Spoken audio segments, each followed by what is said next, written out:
सवाल यह है कि इजराइल को किसका डर है, किस वजह से इजराइल गजा के अंदर अभी ज़मीनी तौर से घुसने की कोशिश नहीं कर रहा है, बल्कि वो घुसा भी तो वापस आ गया था। आखिर इजराइल अभी तक गजा के अंदर अपनी पूरी ताकत से क्यों नहीं घुसा? इसका जवाब बरतानिया के अखबार ने ही दे दिया है। इंटेलिजेंस रिपोर्ट के मुताबिक हिजबुल्लाह के डर से इजराइल अभी तक गजा के अंदर नहीं घुसा है और इसीलिए इजराइल ने लेबनान में हिजबुल्लाह को बिजी किया हुआ है और लगातार वो एक दूसरे पर हमला कर रहे हैं। दोस्तों, बरतानिया की इस रिपोर्ट में साफ तौर से कहा गया है कि हिजबुल्लाह का ही डर इस वक्त इजराइल को सता रहा है। हत्ता कि यह भी कह दिया गया है कि हिजबुल्लाह के संगठन को डायरेक्ट हसन नसरुल्लाह ही चला रहे हैं। हसन नसरुल्लाह के ऊपर कोई नहीं है।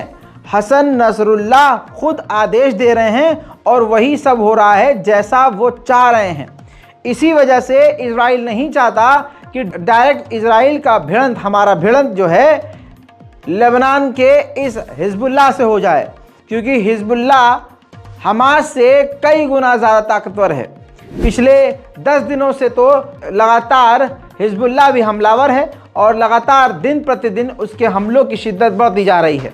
सिर्फ यही वजह है कि इजराइल अभी तक ज़मीनी ऑपरेशन नहीं कर रहा है। वहीं इजराइल की थिंक टैंक का जो दावा है वो भी बता रहा है कि आखिर इजराइल क्यों हिजबुल्लाह से डर रहा है।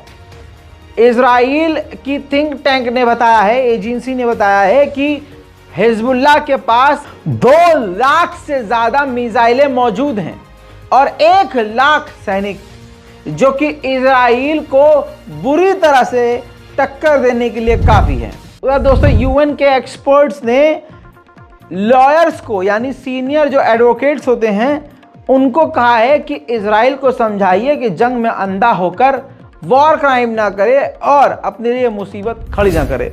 उधर हमास ने साफ कह दिया है कि ये जंग इजराइल और गजा के बीच चल रही है, ये जंग स्पॉन्सर की गई है अमेरिका और इजराइल के ही द्वारा और वर्ल्ड वॉर का ये एक अलग और अहम हिस्सा है। वहीं फ़िलिस्तीन के प्राइम मिनिस्टर ने साफ कह दिया है कि वेस्टर्न देश जो हैं गजा के कत्लेआम के लिए अमेरिका और इजराइल को लाइसेंस दे चुके हैं। उधर लेबनान की एक बड़ी खबर, बॉर्डर के इलाके पर जो गांव देहात बसते थे, वहां से लगभग 19,000 लेबनीज लोगों ने बॉर्डर के इलाकों को छोड़ दिया है और अपनी जान बचाकर वो पीछे के इलाके में चले गए हैं। लीजिए दोस्तों, यूनाइटेड नेशन ने ऐलान कर दिया है पूरे गाजा में एक भी शेल्टर सेफ नहीं है और न शेल्टर ज़्यादा बच्चे हैं। सारे अस्पताल, मेडिकल इंस्टीट्यूट सब खत्म हो चुके हैं और साथ ही जो सबसे ज़्यादा दिमाग को परेशान कर देने वाली बात है वो ये कि उन्होंने बताया कि पानी गजा में पूरी तरह से ख़त्म हो चुका है। अब किसी के लिए पानी नहीं बचा है। रही बात खाने की, तो लोग भूखे हैं, खाना दाना भी उनके पास नहीं है। इजराइल ने वॉर क्राइम किया है और इजराइल को इस बात पर ध्यान देना चाहिए। ईरान के सिक्योरिटी ऑफिसर का एक बयान आया, उन्होंने कहा कि ईरान यही चाहता है कि हिजबुल्लाह या दूसरे संगठनों से अमेरिका, इजराइल की सेना लंबे समय तक भिड़ी रहे, जिससे अमेरिका के हथियार कम हो और इजराइल की ताकत में नरमी आए, मतलब उनकी जो सख्ती है वो कम हो जाए। दोस्तों, आगे उन्होंने ये भी कहा कि लेकिन ईरान ये भी नहीं चाहता कि ये मामले इतने सख्ती से निपटाए जाएं कि उल्टा उन्हीं के ऊपर, यानी ईरान के ऊपर हमला कर दिया जाए।